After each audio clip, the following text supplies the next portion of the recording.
trying to break into comic books and into the world of pop culture can be difficult. And with all these ideas swimming around in my head and stories that I wanted to tell, I decided to go the self-publishing route. And one of the things that has kind of made this easier is the ease in which self-publishing is now available to the masses. So in the past, you had to send stuff to Marvel or look for some sort of publisher to get your idea out there. But now there's several avenues where you can do it digitally. You can still go along the print route, but you can get it done print on demand. And so it's not a big financial burden that's on you. It's more, what do you have as the creator inside of you, and what can you get out and put on the page. I came up with Aria Alpha, which is on the wall behind me, and that's one of my favorite set of heroes right now. About two kids that are born exactly the same time, and because of that, they're time twins or chrono twins, and they're able to unlock the ability to control time. And so I've turned that into a novella with some pictures in it, so I still get to draw, but essentially it's a novella that I self-publish. So Chronocaria is one idea that I've got. It's probably the furthest along in terms of my comic book-ish type ideas. But I also am adapting my uncle's book, Eastland in Paradise. He wrote it in 1981.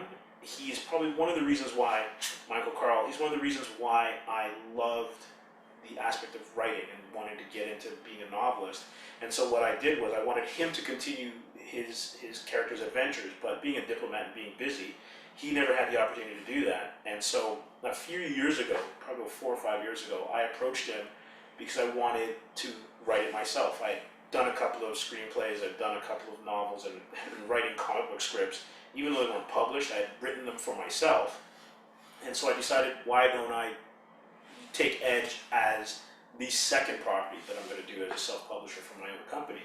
And we had a fantastic time collaborating, and Edge, out of that came the new novella, which is an updated version of his book. And then we're lucky enough that he has a few manuscripts still kicking around, as well as a story which is the original one that we were working on, that we're going to hopefully bring to press in another 2 or 3 years. Combined with that, one of my partners from the association with the previous studio, he and I decided to kind of become journalists, comic book journalists. A little bit ambitious because I have no experience in it other than being a teacher and loving comic books, but we came up with something called Comics Asylum. So it's a digital magazine. We do reviews, we talk about the significance, the cultural significance of certain characters, we preview upcoming movies, we do comic book reviews, and we're now getting into television and movie reviews.